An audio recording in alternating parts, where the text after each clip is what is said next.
Good morning. My name is Radhika Kumar and I'm the founder here at Scholarly Hub.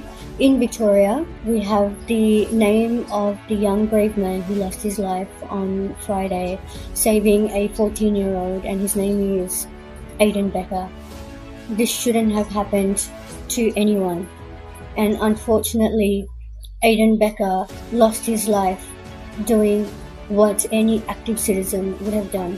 So this video is in relationship to what is causing child delinquency in our society. And I know there are recommendations for school at this point as a way to tackle this issue, but I don't believe that any amount of school resources is going to prevent the rise of youth gang violence. So if you look at the 16, 17 and 18-year-old who committed this crime, this was an outcome of something that was brewing inside of them for a very long time. It probably started 5 to 6 years into their lives. We look at the 16-year-old, the delinquent behavior could have started at maybe 10 or 11, and the 17-year-old would have been the same. Could you imagine with these kids in school what learning would have looked like in a classroom sitting next to these kids who had no regard for the emotional and physical well-being of anyone really? So what's causing this? And I really want to be honest about what's causing this. If we look at the school system, that is completely separate. Our teachers in the school system, they are not responsible for bridging the gap in a child's emotional need, physical need, and psychological need. Teachers are there to raise the understanding of compassion and kindness and empathy.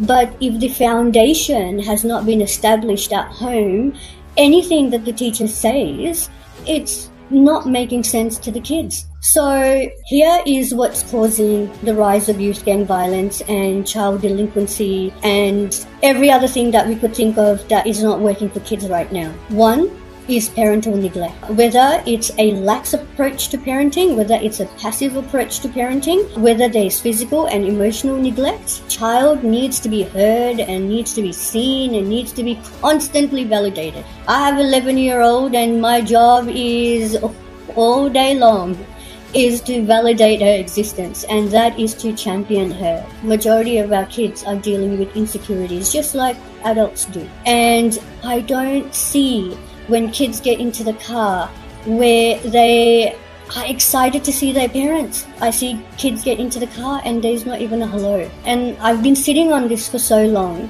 and I'm thinking, how is it that a child gets into the car and there is not even a common, hey, how was your day at school?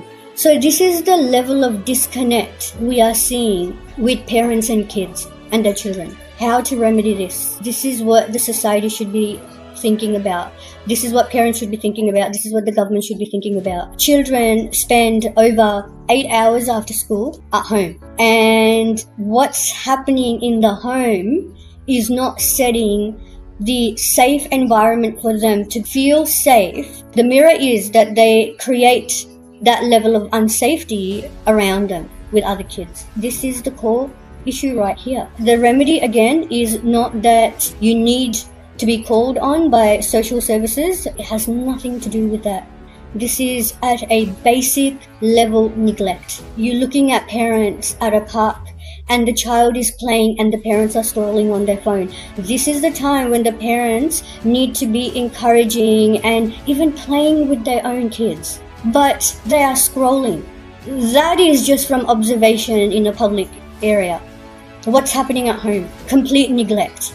Why are we not having deep, meaningful conversations? Why are we not engaging in a playful banter at home? Why are we not securing our kids' self-esteem, emotional esteem? I don't understand. This is what is causing the rise of youth gang violence. It has nothing to do with schools.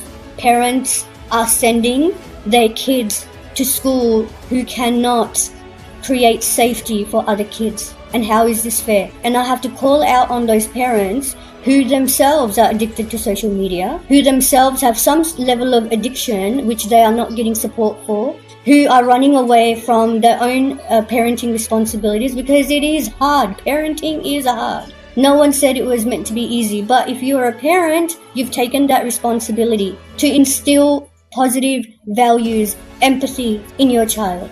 Position them for compassionate actions. Volunteer. Help them develop understanding of others. How is this a teacher's responsibility? I do not understand. They go from one subject to the other to the other. 5-6 subjects are completed in a day with different teachers, and teachers are struggling to just breathe in a classroom. Students don't want to learn, so they create havoc. And the students who want to learn, they are left behind. This is problematic, and give it another 5 years, I don't know what's going to happen. The rise of disengagement in a classroom is so concerning, to the point where we have to question the mental safety and the physical safety of our kids in schools. The rest, when these kids are out in public, we see youth crimes playing out, compromising the safety of innocent lives. So why are we not looking at parenting as the issue here? We are completely ignoring the parent influence on a child. Maybe we're not. Maybe we're looking at the parent influence playing out through youth gang violence. I don't know.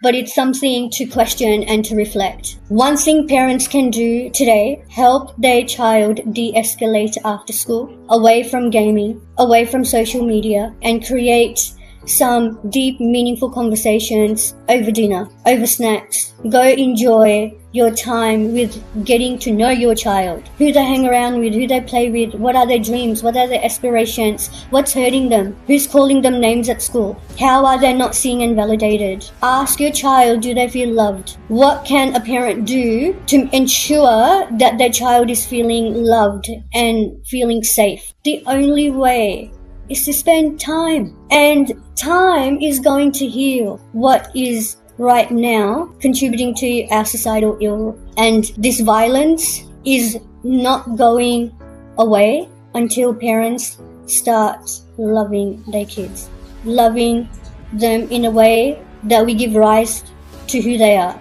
Every aspect, physical aspect, emotional aspect of them. Give validations to the aspects that provokes empathy in them. Reward them. This is how you're positioning them in society to bridge the physical and emotional neglect that's happening at home. Do you hug your kids? Do you look at them and say, I love you, I hear you? Give them a big hug and a cuddle.